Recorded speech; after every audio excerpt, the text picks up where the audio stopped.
Olá, caros alunos, eu sou o professor Guilherme e hoje nós estudaremos o ponto, né? Primeira coisa, como que nós encontramos o ponto médio entre dois pontos A e B? Supondo que a minha régua tenha 10 centímetros, né? Se eu perguntar para vocês qual que é o ponto médio, vocês responderiam que seria 5. Como que foi calculado esse 5? 10 dividido por 2? Na verdade, não. O que nós fazemos é 0 mais 10 dá 10 dividido por 2 dá 5. Por quê? Vamos supor que agora aqui seja 10 e aqui seja 20. Né? Ou seja, se aqui for 10 e aqui for 20, o ponto médio dela não seria 20 dividido por 2. Seria 10 mais 20, 30 dividido por 2, 15. Né? Então, se esse ponto aqui for x1, y1, as suas coordenadas, e o B, x2, y2, para a gente encontrar o ponto médio, nós faremos x1 mais x2 dividido por 2, vai ser a sua abscissa, e a ordenada seria y1 mais y2 dividido por 2. Dessa forma, a gente encontra o ponto médio entre dois pontos A e B.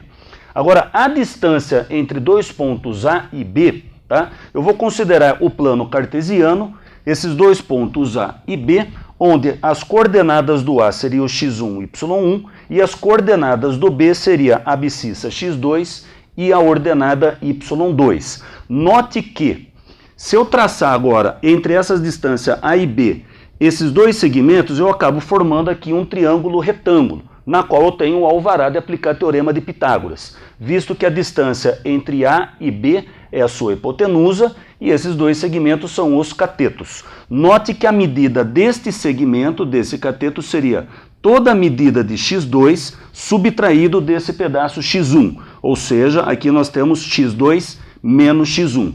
E a medida desse outro cateto seria toda a medida de y2 subtraído da medida de y1. Ou seja, agora a hipotenusa ao quadrado é igual à soma dos quadrados dos catetos. Lembrando que, então, essa distância entre A e B seria a sua hipotenusa.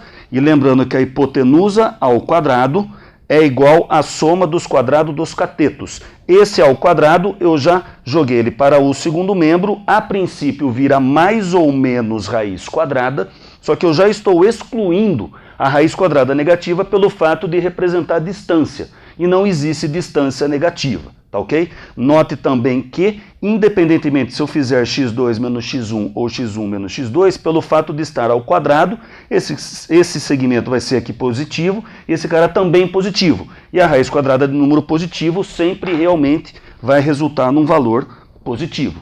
Por isso que tanto faz, a princípio, eu calcular a distância de A até B ou de B até A, óbvio que a distância é a mesma, tá ok? Então, aplicando o teorema de Pitágoras nesse triângulo retângulo, nós temos que essa distância será a raiz quadrada de x2 menos x1 ao quadrado mais y2 menos y1 ao quadrado, no qual nós temos também o hábito de chamar a variação de x2 menos x1 como sendo o ΔX e a variação de x2 de y2 menos y1 como sendo o ΔY, tá ok? Obrigado pela atenção e bons estudos.